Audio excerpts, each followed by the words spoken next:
All right, well, welcome everyone. I am here with my good friend Ken Hood, who we've only spoken a few times, but I feel like I can call my good friend. And we started knowing one another as he interviewed me for the Spiritual Wanderlust Contemplative Summit last year, and then again this year, which is coming up soon. Right. And I will put a link for that in the description of this for anyone who's watching. But that's not why we're here today. We've decided that that was fun, and so we should just get together and talk for the sake of talking. And that's what we're going to do. So, Ken and I have a lot of mutual experiences and interests that diverge and intersect in fun ways. And I think we're just going to kind of let the spirit see where it takes us. Maybe I'll pass it over to you, Ken. You can introduce yourself a little and just let us know, where you're coming from, and then we'll we'll just talk. Absolutely. No, thanks, Justin. And Yeah. and indeed, we are good friends with more deepening to come.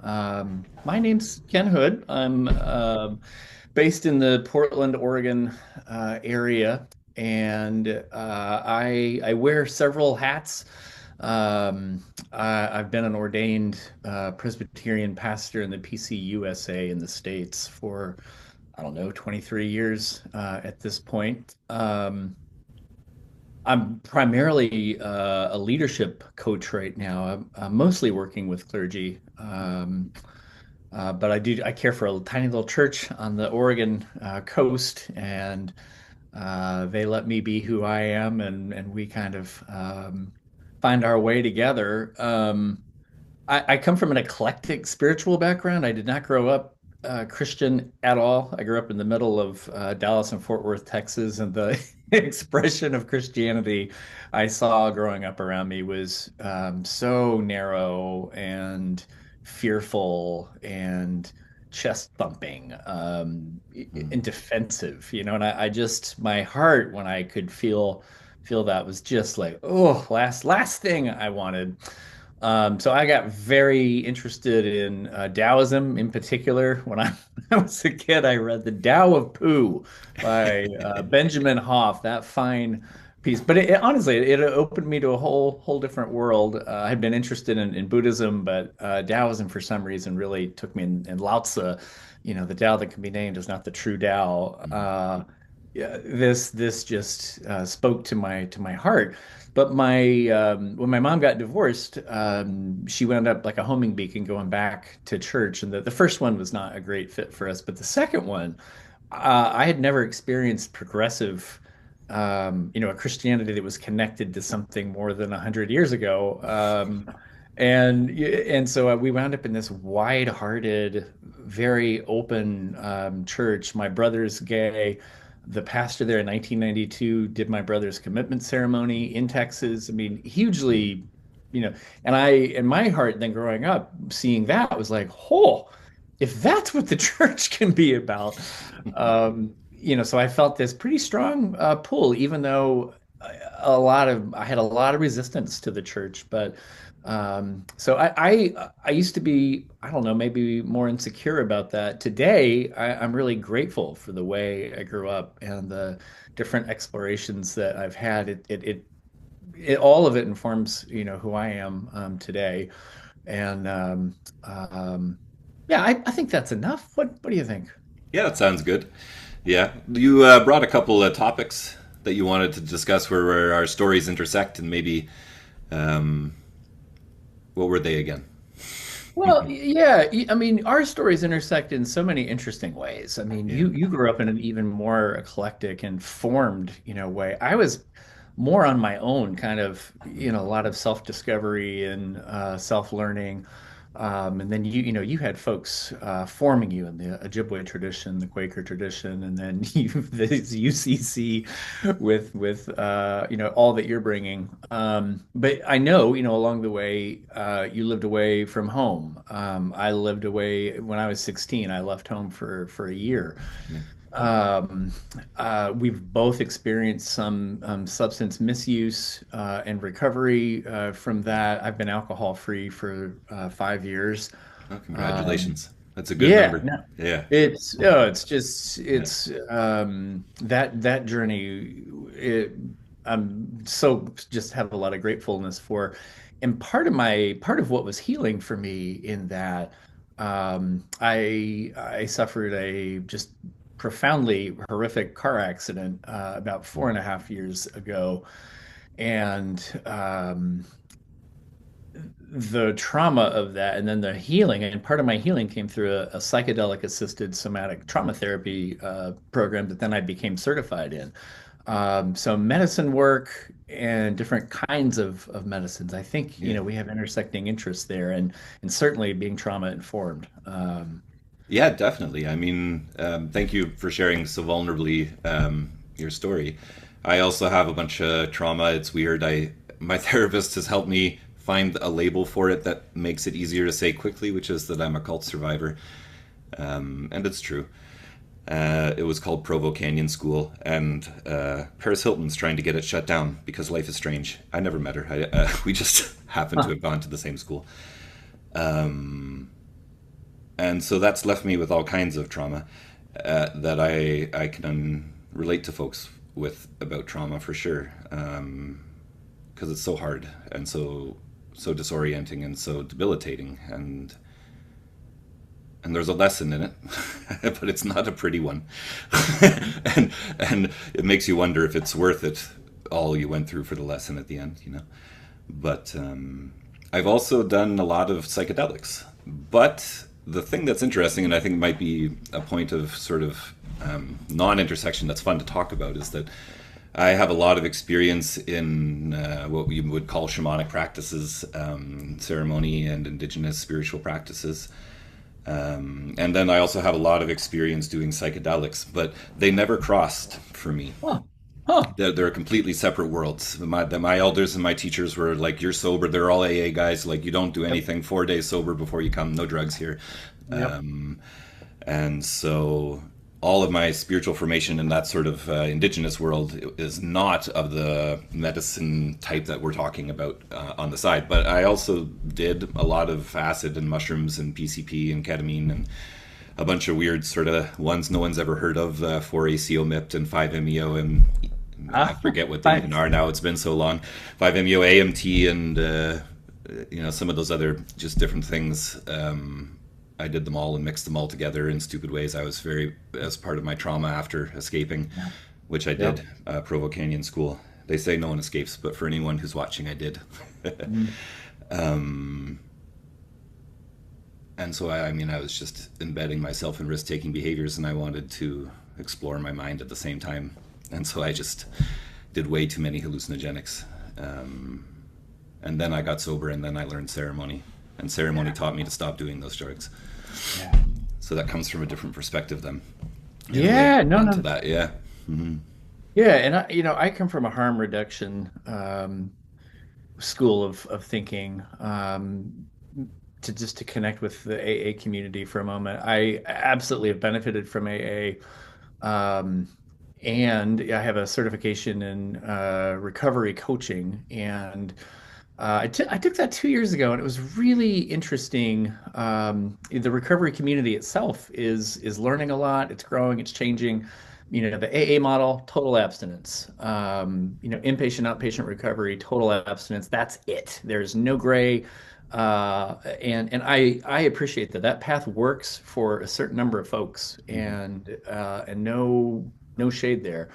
And there are other pathways. Buprenorphine, is an incredibly useful drug for folks getting off of opioids. And there's clinical success. There are a variety of kind of other pathways that I think are also out there and valid. And so, I kind of want to honor, where you're coming from, and then you're doing healing and ceremony that is your medicine. Hmm. We say people who do use psychedelics as medicine, like I do. I mean, we always say first, you are the medicine. Yeah. And if these substances are helpful in enabling healing, then great. But the moment that they aren't, then they cease to be medicine. Yeah. So, Yeah, I mean, um, for me, I was definitely formed in a tradition in a community that at least that didn't have any of that in it. But that doesn't mean that I think that it's bad or anything like that. It just means that that's the formation I have in this in that world, and I often, I've experienced the potency of hallucinogenics in general, depending on which ones they are. And even though I was using them wrong, they taught me a lot of things that are hard to explain about perspective and what's real and what isn't, and all kinds of things. And so I can see that they're of great value, and I would love to see how those things connect, but that's just not my experience in my world. And so I'm curious like how much can you share about it, and is there a process, like is there a ritual around it? Is there a sapiential framework, to use some John Yeah. Vervaeke language, that encompasses it all and brings it together? Yeah, so I'm in Oregon, and it's one of the few states that has legalized psilocybin. And um, I'm so happy to talk about my experience and journey. It's kind of my one of my deepest passions. Awesome. Well, I want to hear it, so it's First, great. yeah, first I'll say, Houston Smith, he was a great world religion scholar. He was United Methodist. He wrote a whole book collecting his essays on psychedelic work. In 1960, he wound up taking mescaline with Timothy Leary and Aldous Huxley January 1st. I mean, what a way to usher in 1960, right? So he also participated in the Friday Chapel experiment, which was a psilocybin trial while Howard Thurman is preaching a Good Friday sermon above, and they're having service below. Graduate students, including Houston Smith and others, were taking psilocybin, looking at our mystical experiences. Do they correlate? So, there was a really interesting and beautiful time in the States and in Canada before these medicines were scheduled as Schedule One, which means they have, no potential medical usage. And a lot of that is being rethought today with the psychedelic renaissance. So, having one of the things I loved about Houston Smith and what he said is the psychedelic community in the States and around and abroad, it has all this experience with divinity, this direct experience with the sacred, but no discipline. Um, there's no, like, Leary was passing out acid in parks to, for people in public. It's insane. Whereas he said the church, has all of this discipline, all of this Yeah. structure, these really beautiful institutions in place, but very little experience with the divine in a direct way. And, when I read that, I thought, man, can there be a way, a hope for, combining these powerful vehicles of divine presence and grace paired with structure and care and support. So I'll say my credentials. I worked. I first received healing from. I had a horrific car accident where my leg was broken, my arm was broken in a wilderness road going in Oregon, going to the coast. No cell service, nothing. And I was trapped in my vehicle. My leg was broken and trapped, and so for the next 8 hours, I was kind of pulling on that broken leg, trying to get it extracted, while going through a cycle of, the pain would get too intense, I'd quit, I would just hate myself and the world, and then I'd try to sleep and couldn't, and then I'd be like, all right, I'll try it again, and did that for 8 hours until I finally was able to pull myself out of the wreckage.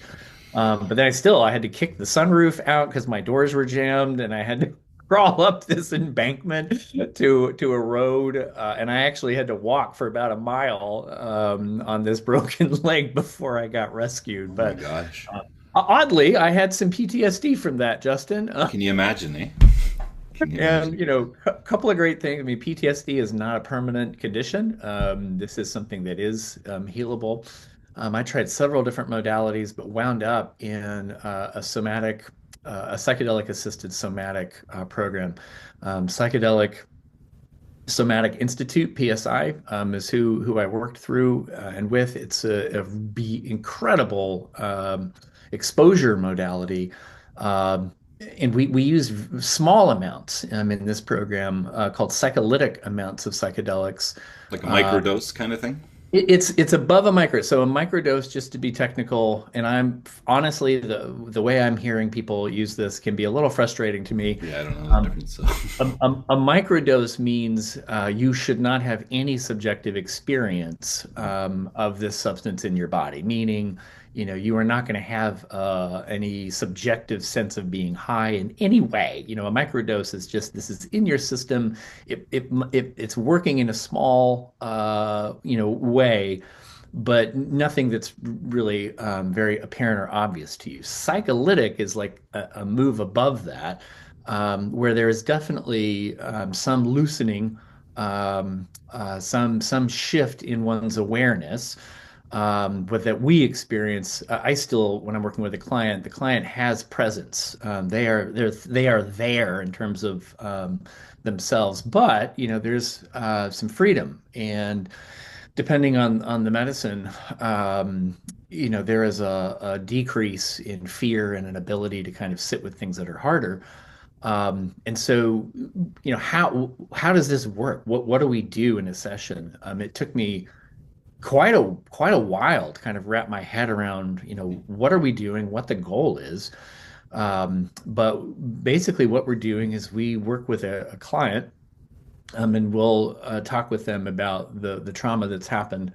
But we're not doing verbal work. We're not verbally processing the trauma as most people think about therapy. Chris, trauma, as you and your listeners, I'm sure know, the body keeps the score. The trauma is in the body. It's below the level of words quite often. So we want to make contact with a person's memory of the trauma, but as soon as we do that, we want to move very quickly then from the storytelling, the narrative, which is way up here in our head, down to an experiential somatic level of once, and you can almost tell when a person really makes contact with the yeah, memory because something shifts in their voice, in their body, and then we go, great, now just be right with these experiences that are happening in the body. And what we're then doing is we're helping a client, as this trauma begins to bloom, if you will, in their presence. Because even though this event happened in their life maybe years ago, when they're experiencing it inside, it's right now. It's like it's happening in the current moment. And generally, the thinking here is they needed to do and experience and express themselves in certain ways at the time yeah, they were being hurt that they weren't able to do. It wasn't safe. They kept themselves. They had, Western training that said we have to cage our animals or whatnot. And so what we're doing here in this space is as they're reliving and re-experiencing this, we're offering support, loving presence, which is something they did not have at the time. And through a process that psychologists call memory reconsolidation, it actually can change the memory, the lived experience of this trauma, such that what was frozen and trapped at the time begins to be expressed little bit by little bit over and over and over again. It took me 11 sessions myself personally. And these are about 2 hour, 3 hour sessions. It's insane. But it took about 11 sessions to even begin to feel healing from this. But then once that happened, and it was almost like when my leg, the first time I felt it begin to loosen in the vehicle, and I was like, oh, you know, like, oh, there's possibility. That's what it felt like in that 11th session when I ended. I'm like, oh, wait, I'm getting this. Because our hope with this work, we never erase anything. What happened to you, what happened to me, and we can't turn back time and make it not happen. What's healing in trauma is when that thing that happened to you that was like, that is the thing that happened to me, and I'll never recover. It simply becomes one more thing that happened, to us. And we become larger and more spacious, and it's a thing in our experience, but it's not the thing, that takes us down. yeah. So that's kind of the thinking behind this. And then the training itself then became very, very curious. Like the therapists that were with me in this program, and we had physicians assistants, psychiatric nurses, doctors, psychiatrists, psychologists. These are highly educated, well-trained people. But what was hard therapeutic folks, pastor types like me, we're trained to be caring to people. We want to take people's pain away often. We want to say, oh, it's okay. Mhm. And really what's happening in this work is we're supporting a client while they begin to experience frightening and difficult emotions inside and physical feelings inside. And so we're trained to support this work, saying things like, "Hey, I can tell it's hard. Let it be as hard as it can be." Um, if in there's a trauma cascade that we follow where, when we're in a grounded zero state, you can think of like a polyvagal state where we have a ventral vagal state, access to playfulness and relationalness and whatnot. That's lovely. That's where we are. But when we're upset or when we begin to be frightened, we move up to what we call a state one, where our middle ear muscles begin to shut down, our blood pressure heightens, cortisol's pumping, and the world literally begins to look differently to us. Yeah, it gets smaller. And it does, It and narrows darker. on, and it focuses on something that gets bigger, but everything else gets smaller. Yeah, Exactly. yeah, And then as the attack heightens, we call it a state two, where this is fight, flight, and freeze is something different yet, but fight, flight, and fawn. Where we're doing anything we can to fight this off. But then there's the moment of overwhelm. And so this is when our defenses don't work and we get overwhelmed. And there we go all the way down. And this is freeze in this way of thinking. yeah. I've lived in freeze for a long time. Yeah, well, and there's freeze in three, and this is where this particular modality shines. Freeze leads to four, state four, which is dissociation. Three is like I hate myself, I'm miserable, I hate everything, nothing will Okay, ever be the same again. I'm broken, everything's broken. Three is so miserable, right? We don't like that. okay. That then we go to four, dissociation, That's where I lived. and we're not here. Yeah, Yeah, I'm just floating. I don't have a yeah, body. And this modality, most therapy, you need a client to be present. And so dissociation doesn't work. Therapists hate dissociation. yeah. Here we go, great. If somebody says, "Yeah, I'm not there anymore. I'm just, I don't know if I am anywhere." Then we go, "Great. Let's not be anywhere for a little bit." Good. What's it like? It's often cold. It's often empty. It's very dark often, but it's also quite comforting. So there's this kind of cocoon and womb-like space, and we just sit there. We allow the client to be in dissociation, which, like for me in my healing, it turned out that was actually one of the most healing parts of it because in my dissociation in my life, I had never allowed anyone to enter into that space with me. I was always alone in my dissociation, It's the and it nature of it actually, generally. Yeah, yeah, and it yeah, felt deeply threatening to even have a presence of a therapeutic person in the room. yeah, And so to begin to allow myself to dissociate and be there, and then allow them to be there, that actually was surprisingly, some of the most healing yeah. about that. I wanted to jump in on some of that. The thought that just popped into my mind is it's like a welcoming prayer that's like harsh instead of like gentle, but it's a form of welcoming prayer or something. And when you were talking about the thing, anyway, I'm going to connect it all together. When you were talking about the fear and not sort of moving away from it, to be more like away from the fear, and then you talk about stuff in your head and you but to actually go towards it and to allow it to be or whatever it is. I wanted to tell a story that's like a really personal one and maybe relevant. It's part of my sober ceremony experience. Um, and yeah, I'll share this part. You're not supposed to talk about these things on camera, which I keep saying on camera, and I keep just having this thing every time. But I was at a Yuwipi ceremony, which is a darkroom ceremony.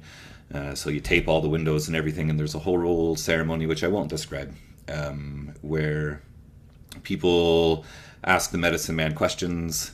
He does this ritual, which is very involved and beautiful. And then he comes back from the spirit world with answers to people's questions.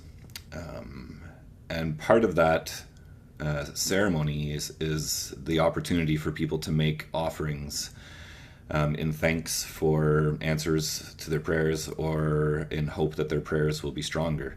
This isn't Christianity, so it's a works-based kind of thing. And they say, the elders would always say, don't expect God to do all the work for you. You're going to have to do a lot of this yourself. Work out your salvation in fear and trembling, right? Paul Yeah, said. yeah, and so the life place how I found myself to this story, to this thing that connects to what you were saying, is my first son was about to be born, and I was 24 or something. So I'd been sober for a few years. I was still a street kid in my head and didn't know how to. I hadn't. I'm still working it out, but I hadn't figured out how to live in normal society properly yet. I was doing it and I had a house and stuff, but like I had a different frame of mind, and I recognized that in myself, and I realized I had no idea how to be a dad. My dad wasn't around much, and when he was, it wasn't helpful, and I was kind of doing it alone and no idea what to do, and so I wanted to pray, because that's my nature, about it, and my prayer was that I learn how to be a good father and that my son be happy and healthy, and this was my prayer. But I wanted it to be a strong prayer, because God's not going to do all the work for me. It's just saying those words in my mind isn't going to make it happen. Sorry. And so I went out. Really far, which is part of it's almost like an ascetic practice to go to a well-known medicine man or woman who lives far away and make a pilgrimage. So I went to Alberta. It was a 16-hour drive, 2 16-hour days each way, to get there. And I didn't know anybody there except for, I had briefly met the Yuwipi man who was running everything. I had been his helper at another ceremony close to home, and that's how I knew about them. And so we drove all the way out there, and all these people I didn't know, and we were in this barn, and it was with the winter solstice, on purpose, and it was cold, and there was snow on the ground, and we were in this barn with this wood stove that wasn't super heating the whole barn up.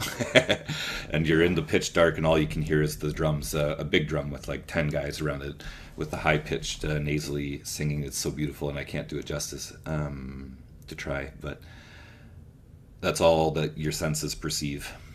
And they brought me up from that to the altar in this ceremony, and they shined the lights on me because I offered to pierce, for my prayer.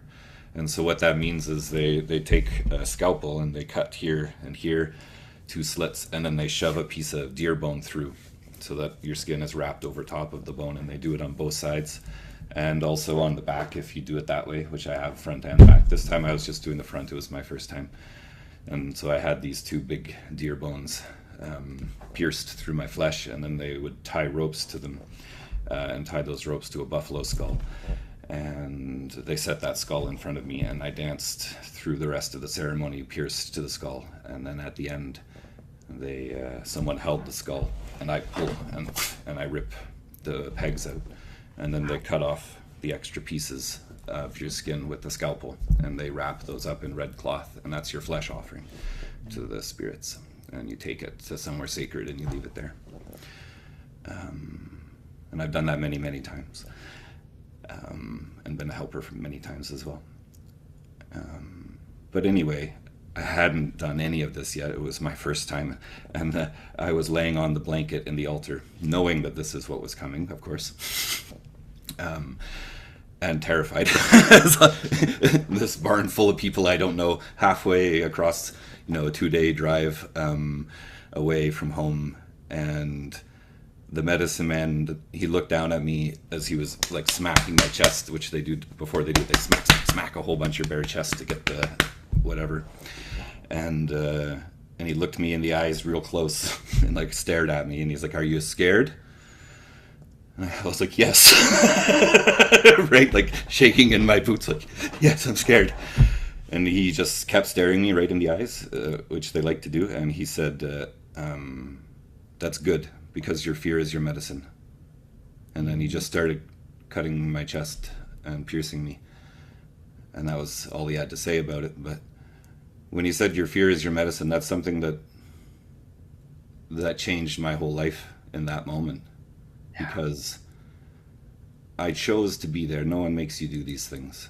Everyone thanks you afterwards for your generous self offering, right? And I chose it, and I chose it for a purpose, and it hurt. And I knew the fear was worse than the pain, by the way. Exactly. The piercing hurts more than the pulling, even though the pulling sounds more dramatic. It's all gone numb by then, a couple hours later. Yeah. but The fear, but the fear. fear, and I chose it, and I walked right through it. And what was on the other side was a few scars, a skin deep, literally. Um, and that teaches us about our fear to not, because fear is important as a teacher, but you don't want to live in it. And we need courage, and I think that's something that's not taught well in our Western tradition. Our form of courage is all anger and whatever, and finally blowing up and exploding, and now I'm pissed off, and that's like the closest we get to true courage. Whereas real courage is, not that I'm trying to gloat, is you're not supposed to talk about these things or brag about them. But I think it's helpful, and people need to know. Our people need to know these things as well. Yeah. I'm just speaking really honestly now, but I'm gonna cry or something. I don't know. It's your turn. That's that's welcome, right? Yeah, I first thank you. Thank you. I there's a sacredness in this moment and what you've shared, and I want to honor that. Um, and I- it's I couldn't at first I was kind of curious. I'm like, oh, where's the story going, and pain and then medicine. But then fear is your teacher. Fear is that's exactly it.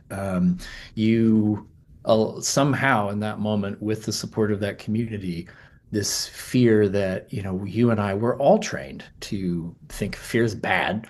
Fear is something we need to either, run away from or push down and not feel. And you kind of put yourself in a situation where you had to abide with the fear. Yeah.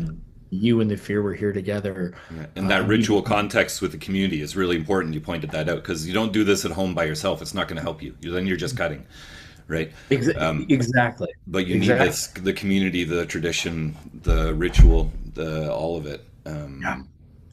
Yeah. And I the that process I was talking about earlier with this somatic assisted, psychedelic assisted somatic therapy, that's one way, where a client is still fairly on board with these are small amounts, and it's a more kind of clinical setting in some ways.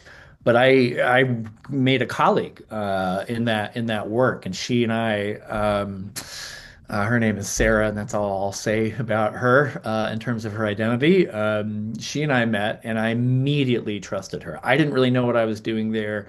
I didn't know that she had a massive history and depth in this work, but I immediately felt safe with her. I felt seen, I felt held, and I could just be, unknowing and vulnerable and ignorant in a not in a negative way, but a true way. And then I discovered as we got to know each other, she is an underground worker here in Oregon. So, she is somebody who psilocybin, you can get a license to work with here. It's expensive. The work is difficult. Only the very privileged people can do this kind of work because of the expense.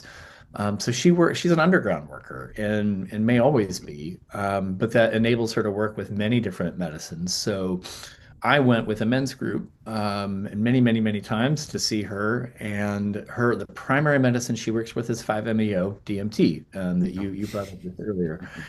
And this is the toxin from the Sonoran Desert toad, the Colorado toad, and it's known as jaguar in certain circles. And if you've experienced this, I mean, it is, I would say, easily the most one of the most potent psychedelics. It's one of the most unusual psychedelics. It's incredibly fast acting. It hits you almost immediately, hence jaguar. and it takes you to a transpersonal space almost immediately. And but it only lasts for 30 to 40 minutes. It's active for that amount of time, and so you can use this. What does a more full ceremonial setting. So she would use a smudging ceremony to prepare us. We did a lot of ecstatic dancing, a lot of meditation, and we needed it because I had never experienced anything like 5-MeO, and it was terrifying. She uses a handshake, hug, and a full embrace model, and so, but even the handshake, meaning a light amount of 5-MeO. I'll share this. We're in a room together, and in the larger doses of 5-MeO, you do it alone, and you're in a really nice, soft, cushy bed, surrounded by your tribe who's praying for you and holding space.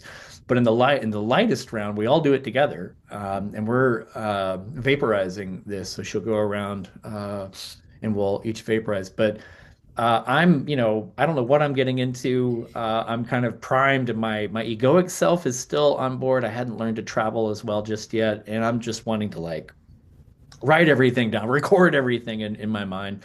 But one of my friends, his daughter is named Isabella, and that entire weekend for him, it was about his relationship with his daughter. But he starts like, Isabella, and I'm in this, completely, I'm taken away. I'm in this substance I've never been in before. And I hear, Isabella, and I'm like, oh, is is that is that God? Am I Isabella? Am I supposed to find Isabella? And I actually, I write Isabella on my foot, not knowing that it's my friend behind me, speaking this name into the room. And one of our guides, I said to her, after I was like, I had this crazy experience with this word Isabella. And she's like, normally we don't speak about the experiences you have. We don't comment on that. But just to let you know, that was Rick, speaking that into the room.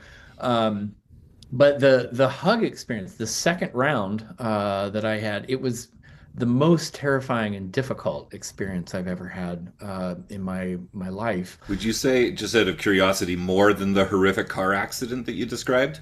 Yeah, yeah, So no. that's a big comment, like just to say that it was more scary than that. I just want to point out that that's a big comment. It was Yeah.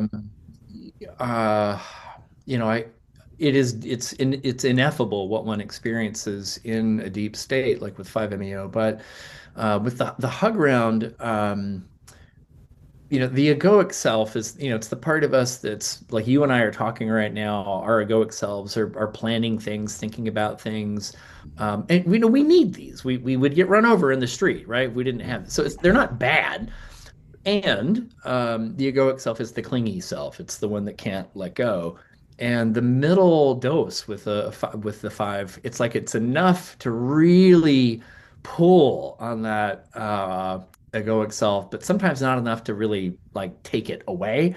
And so that's the hardest round for many people because we are still kind of holding on a little bit. And so I had this vision of my children, and I was destroying the world in this vision, and I was destroying their world, and I was laughing like with just cruelness, and there was like flashing lights behind it, and I couldn't. It was an image that was so painful. It was hard for me to abide with, and I actually got up physically. I said, Sarah, help. I need help. And that I had experienced a divorce very shortly after that car accident. I have three kids that I love and adore. It was a messy divorce, much of it on my end. And so I came into that ceremony with a huge amount of guilt and torn feelings, and that experience, it just put that right to my face. Generally, I've found, and I've done a lot of five work, that the five is, Sarah will say, it's like touching the edge of love. It is love, complete and entire love. But anything you and I have that's in between, that doesn't allow us to give or receive love. That's like, I'm not worthy of love. it goes right to that part. And and just like what you said with the fear, it becomes your teacher.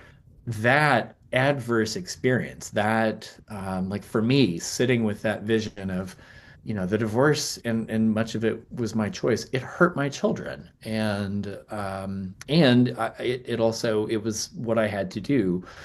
Um, that was difficult for me then. It continues to be difficult, but that was the hardest thing for me to sit with in my life is this necessity that I had for my own life and health, but then knowing the damage and the pain that I was causing at the same time.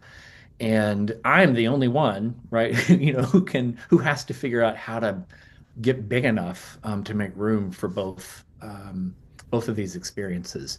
So, sometimes I hear folks talk about, oh, a psychedelic retreat. So that's just, you're just doing drugs and you're just having fun and whatnot. I'm like, oh my God. The last thing any of this work is fun. It does have, it has gorgeous and beautiful moment when you're connected with that divine love. Um, I had an experience where I could comprehend in a physical, palpable way the Trinity, where something is one and three at the same time. It makes sense in that space. It doesn't make sense, in this space. But so there are beautiful and healing moments there, but a lot of it's just dealing with the fear. And it is, as you said, the fear is worse than the pain. Yeah.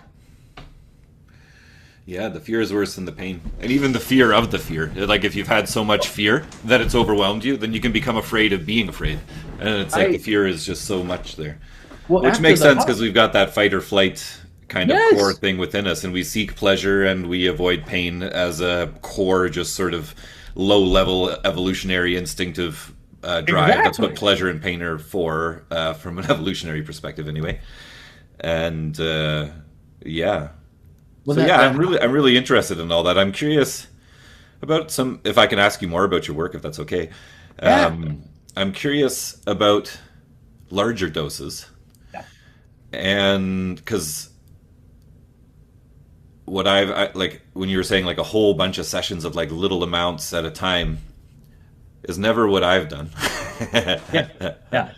And not what and some of my experiences even when I was living my nomad punk life, like I was still a mystic at heart, and I was trying to find God at half the time, and I would be talking about God when everybody was on acid, and all my friends would be like, shut up. um, but I don't remember where I was going with all of that, but Well, you're interested in macro work, like deep work. yeah, yeah. And I think then we need that to bring it back to that framework, that structure. And I don't know if you're familiar with John Vervaeke, but I've watched his series on YouTube, Awakening from the Meaning Crisis, like a bunch of times because it's so good. It helps with a lot of things. But he talks about the importance of these kinds of practices, which he would say are disruptive practices, Yeah. that help us to see and open our perspectives because they disrupt our usual patterns of how we think and how we approach things. So like I chose to offer my flesh for my prayer, and that's not something you would normally choose. So it forces you into a new perspective, right? Am I really choosing this? What am I doing? All of that, right? And the same, of course, with psychedelics, they're going to shatter your perspective. And I wonder if small doses. I wonder if you want to. I guess there would be different approaches because it depends, like what your goal is, and not everyone needs to have their framework shattered. Some people need to have, like you were describing, this gentle space in which now they're capable of doing things they weren't otherwise, and that kind of confidence and magic that comes with mushrooms and acid. Um, Yeah, no, every but that shattering of the ego would happen way better with a quarter ounce of mushrooms than it would with a gram. yeah, no, you can Yeah. do different work. You know, the all the psychedelics are dose dependent, but every system, every human system is different. So, one of the hallmark practices in any kind of medicine work is do no harm. Now, do no harm does not mean do not cause pain. But so, part of the work is really assessing a client, assessing their system, knowing what they've experienced before, what they haven't. If I'm working with someone who's very new to medicine work, and who's had significant, trauma, has a difficult time just being in the room, we're not going to go deep with a person like that. I should also say too, just for anybody who's watching, psychedelics are not for everybody. And if a person has a history of psychosis, these medicines can worsen, deepen, or even create illness that was not there before. So be really, really thoughtful about this work and see if it's Yeah. appropriate. If you're on SSRIs, SSNIs, we recommend working with your therapist to let them know what you're planning on doing. Don't try to hide this work. Most folks in the medical community are on board at this point. But you have to taper those SSNIs, SSRIs, because these medicines work often on the serotonergic pathway, same pathway, these other drugs are. And so, you have to be very careful to taper up because you won't experience much of this work if you're on SSNIs or SSRIs. But so I just wanted to say a safety, piece Yeah, there. no, say all of those things. I really appreciate that's good information for folks to have. Like, yeah, Yeah, because yeah, it's there's a sense in which, that maybe psychedelic work is just magic and will just kind of magically fix me. It will not. It is difficult work. It requires care, and skill, and often community. Not that the people can't do work alone, but uh, there's a limit, right? So, with the psycholytic amounts that I use in more kind of traditional somatic therapeutic work, yeah, it's staying at a low level. The self is still on board. The work that I do with Sarah, it's almost all macro work. It's all meaning at higher levels of psychedelics. And who is it? Oh, there's a scale, and I'm blanking on his name at the moment. Terrence McKenna has a oh, scale of psychedelic power, and it really has to do with self and egoic self, and how much of that is on board. So, as you were saying, the shattering or the ego death, as people will call it, 4 to 5 grams of mushrooms is about what it takes for most people to begin to experience this disillusion, where a person is feeling either pushed. Mushrooms can feel pushy to some people. They can sometimes. feel like they're pulling to others, and which will cause anxiety and whatnot. But high enough, I mean, you just are dissolved, and the sense of you, if you will, is no longer present. It is absolutely death. I was just working with a client in ketamine. This is a space for her for folks who haven't experienced ketamine. It's active for about 90 minutes. It's a very fast come on. It's a very powerful psychedelic.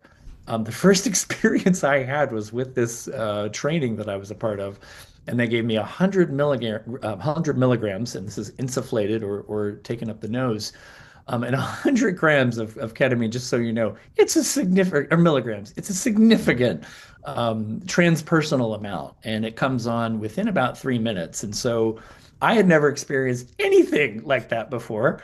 My body is completely gone.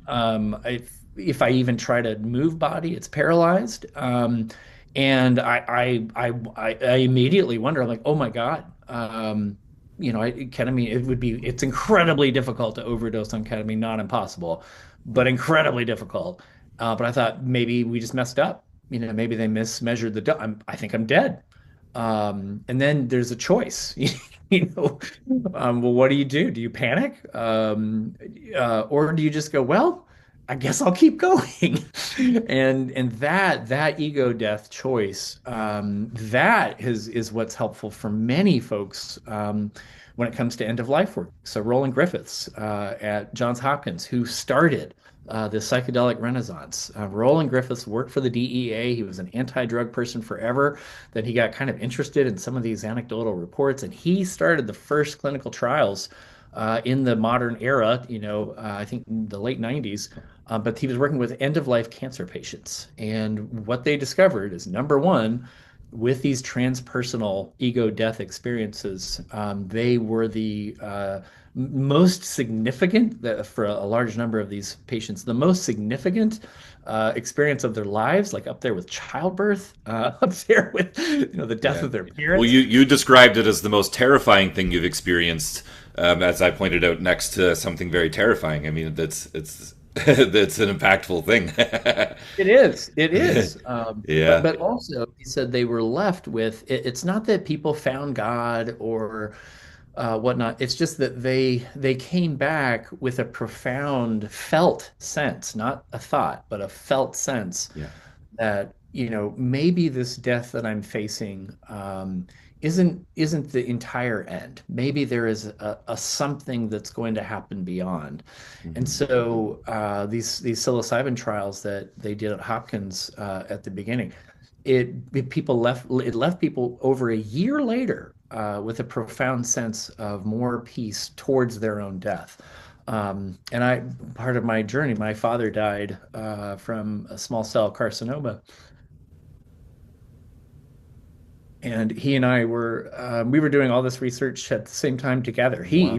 My dad had gotten really interested back in the late 80s in the Monroe Institute, which is, I don't know if you know of this place, they do out of body experiences, lots of non-ordinary reality work and shamanic work.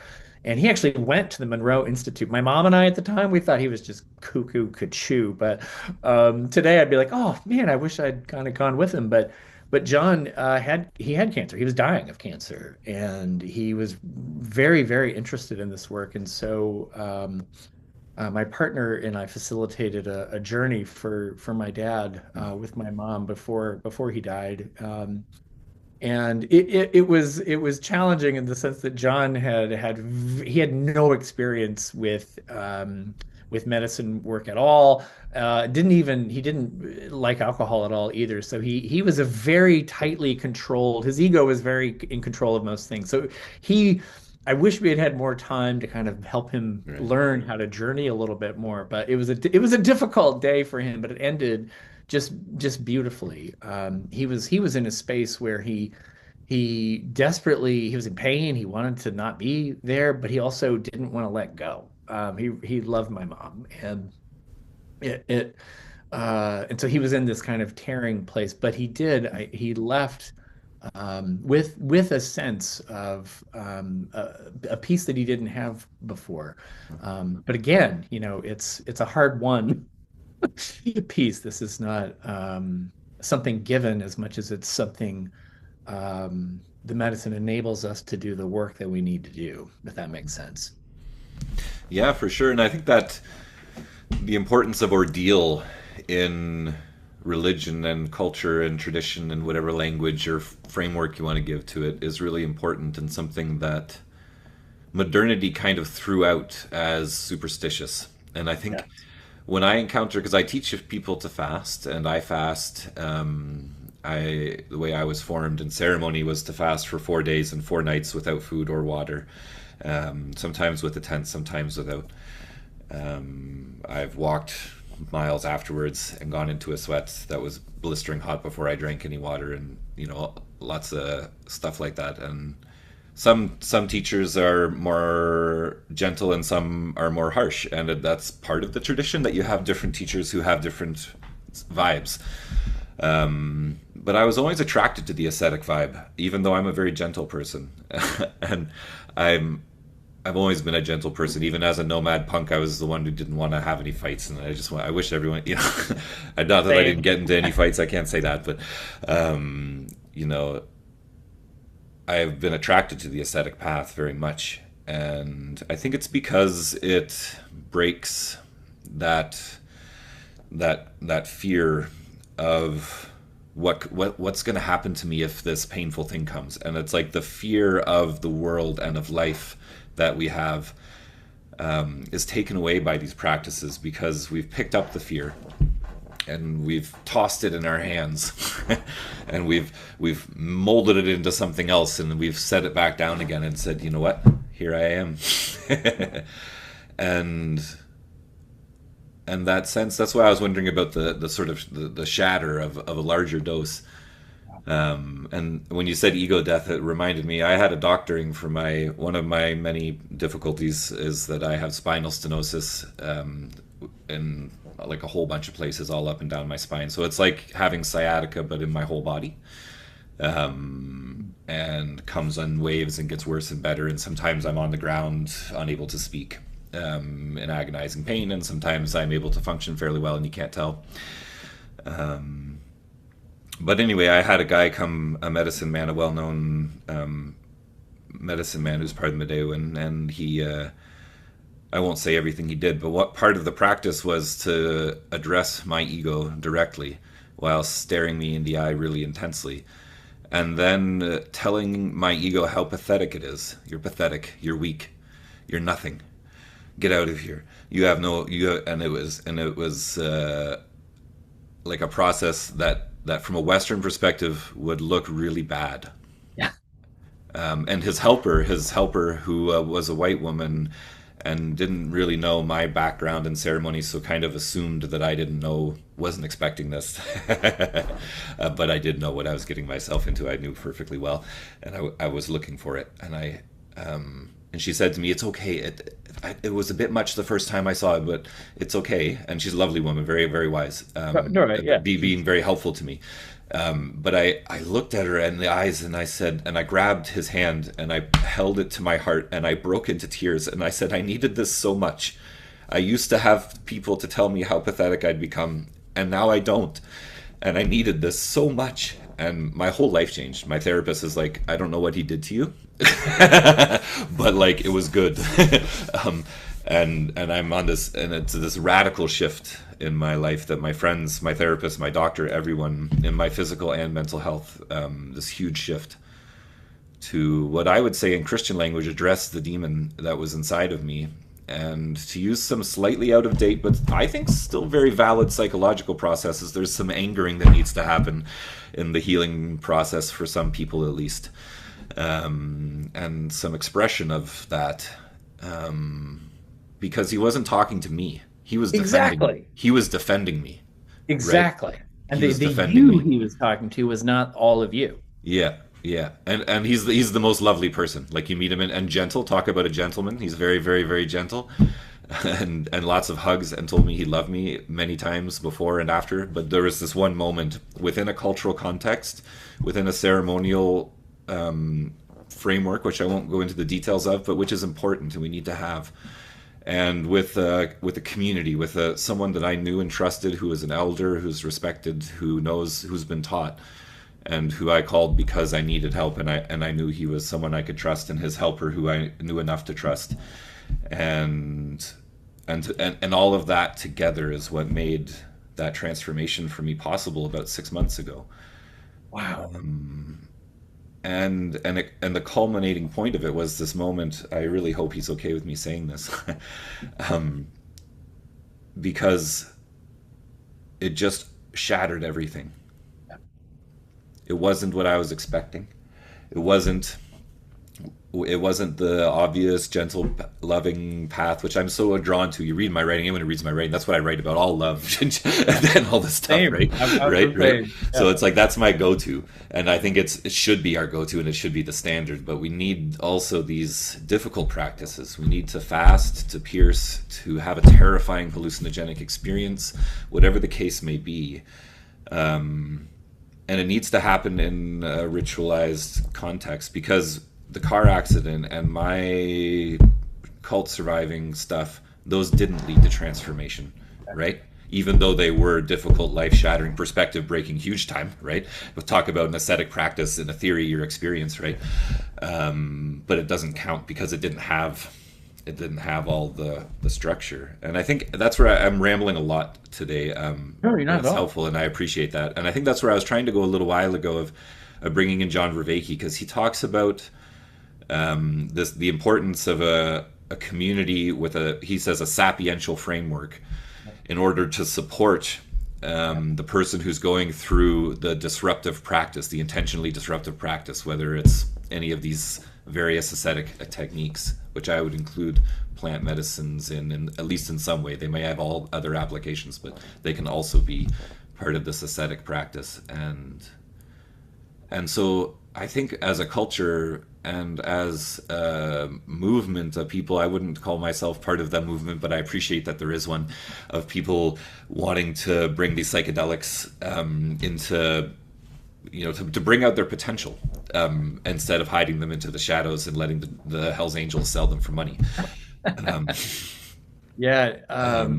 that needs and requires this sapiential, ceremonial, in some way, context. It um, does. and I'm curious, like, how that would work in a communal setting, because it sounds like, well, no, so you do, like, the work you do is one-on-one, which makes sense. There's space for that always. And then you also described these group practices with your Yeah. underground friend, which is someone I appreciate that she exists. Just Yeah. a cool image in my mind of a person. But She's amazing. She's actually it's so funny because she's very just kind of adorable and very she fits into normal society really well. And so it's one of those like and she mostly works with older women. That's her the crowd she works with. And I just love the thought of women in their 80s going to Sarah's and experiencing Jaguar together. Like it's just that makes me happy. No, it's a really live question in the trauma community regarding, one of the things we don't want to do is re-traumatize people, and yet, so the Saj Razvi is the founder creator of PSI Psychedelic Somatic Institute, and his modality is at the far end of where mainstream psychedelic or mainstream somatic trauma therapy starts with Peter Levine. So Peter Levine is the godfather of somatic therapy, therapy. I've done a And bunch of his vooming, by the way. yeah, Voom. I turned it into yeah, peas so that I could have some Christian symbolism to do in my mind with it. But yeah. yeah. Well, his thing, right? You've got pendulation and titration. Like those are the most the core concepts where pendulation is you're going to be shifting towards discomfort and away, and so you're working with the client in early days so that they have a sense of safety, so that they can touch into the trauma, but it's not overwhelming. So you're teaching to kind of touch in and then touch back. And then the titration is part of that of like just a little bit. We're going to put just a little bit in the system and not overwhelm it.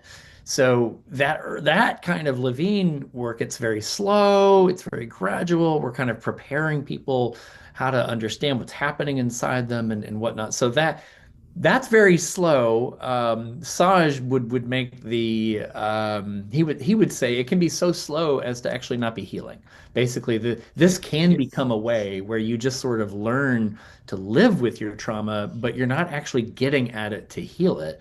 And so this exposure modality, where and especially in a deeper psychedelic experience, it's just there, and there's no titration, there's no pendulation, and so some people are rightly worried about re-traumatization, and yet it is also a space in which the real healing can come. It's similar to enlightenment in different Buddhist contexts. There are like in the Tibetan tradition, right? It just comes on like lightning. It's a moment of awakening, and then there's that other gradual process. I think there's room for both. I didn't care for the way Saj sometimes he would almost put down Levine and this kind of work.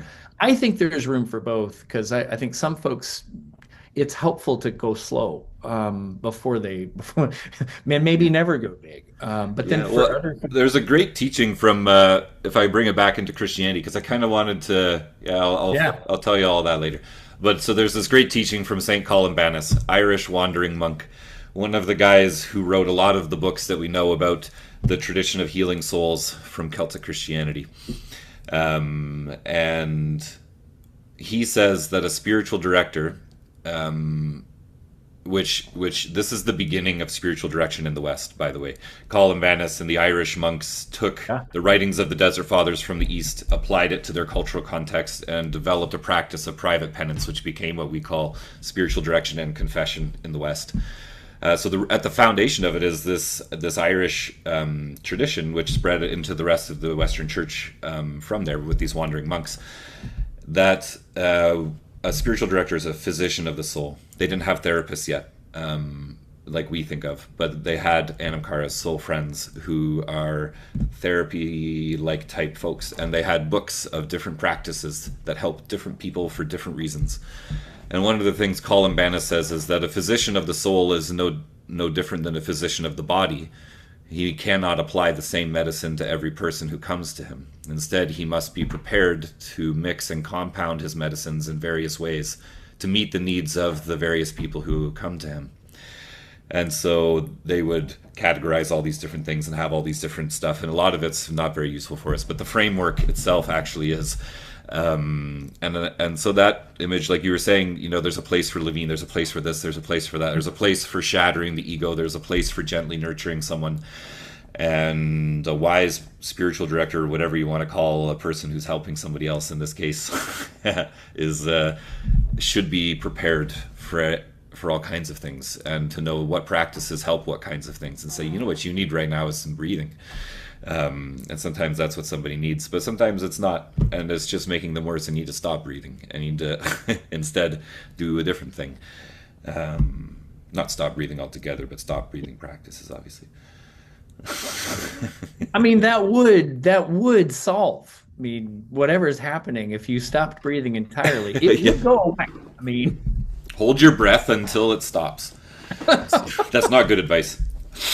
No, I appreciate that many medicines approach. I resonate with that. Yeah, and I wonder, so I would like to lead that into, I had suggested promoting my Mighty at the end of this video before we started, but I'm not going to. I'm going to talk about my book that I'm working on instead. I've got a client in 15 minutes, so I need to wind down. Yeah. I'm going to do it really fast then. All right. And don't worry about the Mighty thing. I'll just talk about it some other time. But the book I'm working on, I would love your insight and feedback on, and not right now in the depth, but at some point if you're interested. Because what I've done is I've taken my knowledge and reading of the Christian tradition that resonates with all these things, and I've compiled them into a book which is a modality of soul healing that is using the sapiential symbolic framework of Christianity, particularly Celtic and monastic Christianity, but integrating the insights of modern psychology and cognitive science to give Christian symbolism and language that is meaningful to people and not trite, but the kind of stuff that we talk about, Bridget and stuff, we talked about that before with IFS and those kinds of ways of those kinds of things. And how do we take all of the, because what I think science does, and the West has done really well, and is its greatest fault, is that the scientific method has allowed us to hone in and focus on details and specific facts, cutting away all subjective experience, all notions of anything other than just cold, hard, mechanical facts, right? And that's really helpful in revealing things, but not in applying things. And my experience in therapy, when you have a panic attack, they want you to name 5 things you can see. Name 4 things you can smell. And they have this whole thing they do, right? And it works. But if you try and do it on your own, it sucks, because it's boring. You become a teenager who doesn't want to do the dishes all of a sudden with it, right? And everyone has this experience. But for me, I tell people instead, go for a walk, name what is beautiful around you, and use your senses. What do you hear that's beautiful? Say thank you to it. And if you make it a prayer, and you give it a ritual context and a religious context, then it's not this trite little thing exercise anymore. And I would love your insights on how we can build that sapiential framework in a way that is useful for folks in your context, even though it's not specific to it, because I want it to be useful to folks in all kinds of contexts. And and we're out of time. So I'm just going to say thank you. But I would love Oh, to man. leave that cliffhanger and see if you want to bite that hook at some point. It sounds like a Um, second conversation, Justin. well, after we hang up, let's schedule one. Well, after you see your person, text me. We'll schedule one. I'll give you some time to make a coffee, whatever. No, I Um, am so on board for that conversation and pairing tools with what people are needing in this tradition. I'm yes to all of that. awesome, because I need someone with your background, because I can bring in all of the monastic stories that match what I understand of the IFS and stuff. But I'm very introductory level into my world of my reading of therapy and cogsci. I'm not proficient enough in it, and I'd love someone with experience in that world and knowledge who resonates with what I already do, and that's you. But anyway, thank you so much. And if anyone's watching, all of the relevant links and whatever, we'll figure that out later, will be in the description. And Ken will be back at some point, I'm guessing. And thank you all for watching. I love you all very much, even the ones I don't know.